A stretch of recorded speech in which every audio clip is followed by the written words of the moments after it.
বাক্সাৰ বামুণকাটা ধেমধেমাৰ হাতভাঙি কীৰ্তন ঘৰত ধৰ্মীয় অনুষ্ঠান ভক্তিৰসত বিলীন হৈছে বাক্সাৰ ধেমধেমা।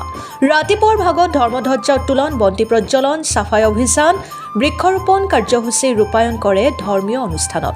ধৰ্মীয় অনুষ্ঠানৰ লগত সংগতি ৰাখি আয়তীৰ নাম প্ৰসংগৰে ভাগৱত শোভাযাত্ৰা কৰা হয়। কীৰ্তন ঘৰত ভকত বৈষ্ণৱে ভাগৱত পাঠ কৰা পৰিলক্ষিত হয়। নিশা বিশিষ্ট সমাজকৰ্মী তথা ভাৰতীয় জনতা পাৰ্টীৰ সক্ৰিয় সদস্য ৰমেন মদাহীয়ে নাম প্ৰসংগ অনুষ্ঠানৰ ফিতা কাটি শুভ উদ্বোধনী কৰে। অনুষ্ঠানত ধেমধেমা গাঁৱৰ বহুকেইগৰাকী বিশিষ্ট ব্যক্তিৰ সমন্বিতে প্ৰায় 1000 ৰাইজ উপস্থিত হয় নাম প্ৰসংগ চাবলৈ। Bureau report, Arunodoy Assam.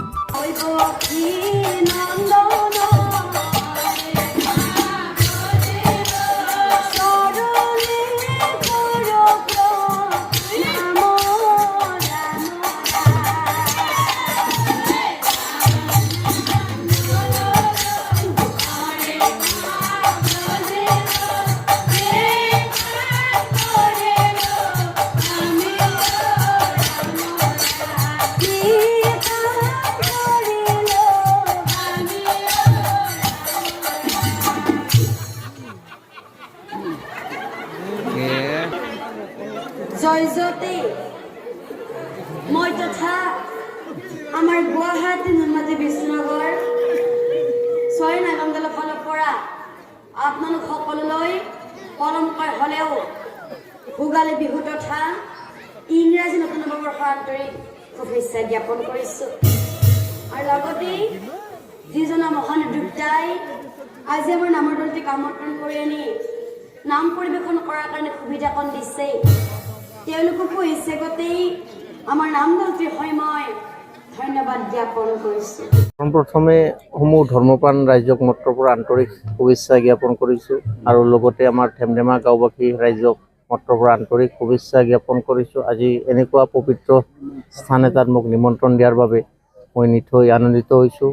নিজকে মই বহুত গৌৰৱ অনুভৱ কৰিছোঁ আৰু আগন্তুক যেন এনেকুৱা অনুষ্ঠান ৰাইজখনে পাতি যাব পাৰে সেয়ে মতৰ পৰা আশা থাকিলে, আশীৰ্বাদ থাকিলে।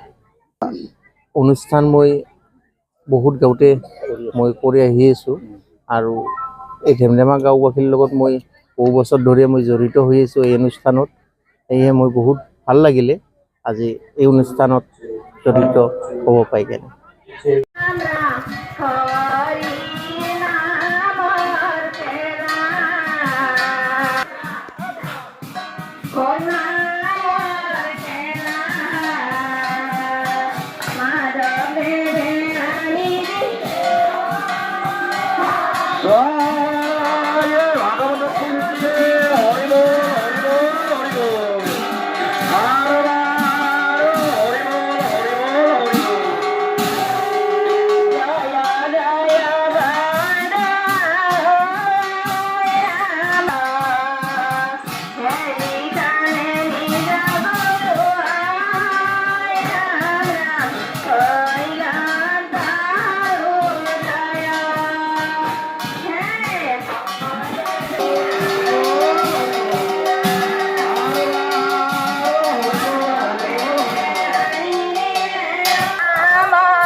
মই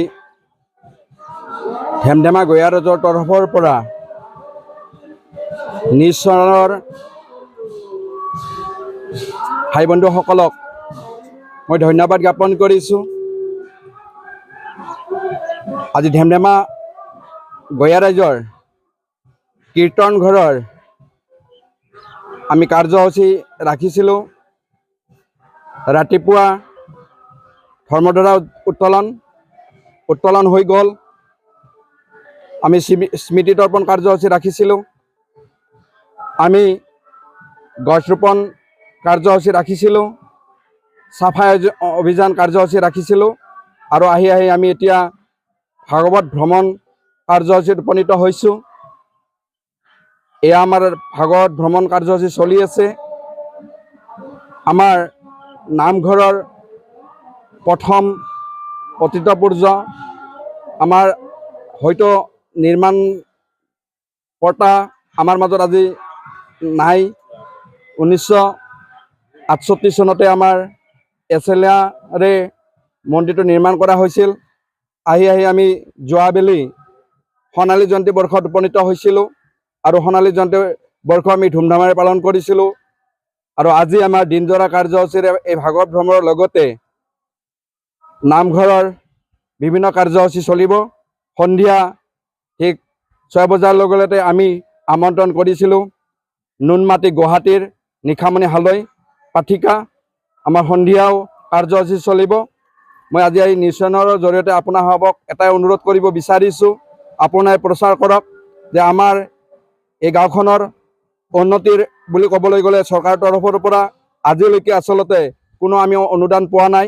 যোৱাবেলি ধুমধামেৰে আমি সোণালী জয়ন্তী বৰ্ষ উদযাপন কৰিছিলোঁ, তথাপিতো আমাৰ চৰকাৰে আমাৰ এই নামঘৰলৈকে কোনো অনুদান আজিলৈকে পঠোৱা নাই। কিন্তু মই নিউজ চেনেলৰ ভাই বন্ধুসকলৰ দ্বাৰা এইটো কথাই ক'বলৈ বিচাৰোঁ যে আপোনালোকে প্ৰচাৰ কৰক, চৰকাৰক জনাই দিয়ক যে আচলতে ধেমধেমা এই নামঘৰটো আচলতে অতি পূৰ্য, বহুত তাৎপৰ্য আছে।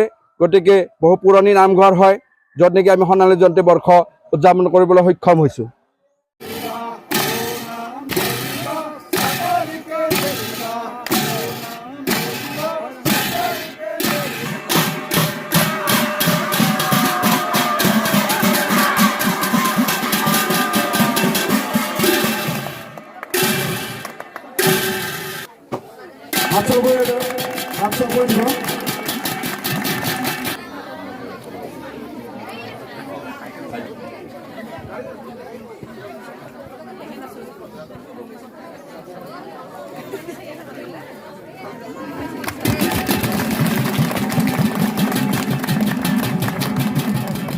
সন্মানীয় দাৰ উন্মোচক ডাঙৰীয়া চমুকৈ দুআষাৰ ক'বলৈ অনুৰোধ কৰিছোঁ। সমূহ ৰাইজক মৰ্তৰ পৰা আন্তৰিক শুভেচ্ছা জ্ঞাপন কৰিছোঁ আৰু এনেকুৱা আজি অনুষ্ঠান এটাত মোক নিমন্ত্ৰণ দিয়াৰ বাবে মই নিধৈ আনন্দিত হৈছোঁ। আৰু ইয়াত উপস্থিত থকা মোৰ ভাই মাতৃসকল আপোনালোকক মৰ্তৰ পৰা আন্তৰিক শুভেচ্ছা জ্ঞাপন কৰিছোঁ। আৰু এই অনুষ্ঠানত মই বহু বছৰ ধৰি জড়িত হৈ আছোঁ, সেয়েহে ধেমধেমা গাঁওবাসী যে মোক পাহৰি যোৱা নাই, সেয়েহে মই বহুত ধন্যবাদ জ্ঞাপন কৰিছোঁ। আৰু বৰ বেছি দীঘলীয়া নকৰোঁহি, ইমানতে মোৰ বক্তব্য মই সামৰণি মাৰিছোঁ আৰু আজিৰ এই অনুষ্ঠানখন মুকলি হোৱা বুলি মই ঘোষণা কৰোঁ। ধন্যবাদ। আমি দাৰ উন্মোচক ডাঙৰীয়া দিৱস গয়া ৰাজ্যৰ তৰফৰ পৰা ধন্যবাদ জ্ঞাপন কৰিছোঁ।